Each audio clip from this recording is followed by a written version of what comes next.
right approach because it. White House spokesman Jay Carney warned that critics of NSA surveillance should be careful what they wish for. We're one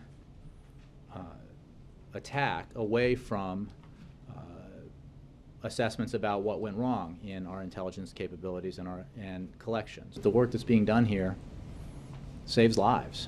Whether listening in on the leaders of close allies such as German Chancellor Merkel saves lives, the White House didn't have an answer, though it confirmed it is reassessing such high-level surveillance as part of its overall intelligence review. On the Hill today, European lawmakers went head-to-head with congressional leaders on NSA spying.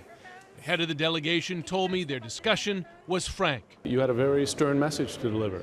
I think we had a very robust and strong message when we came to Congress today. This mass surveillance which has come through the allegations is something that's disturbing to European citizens. They feel very uneasy.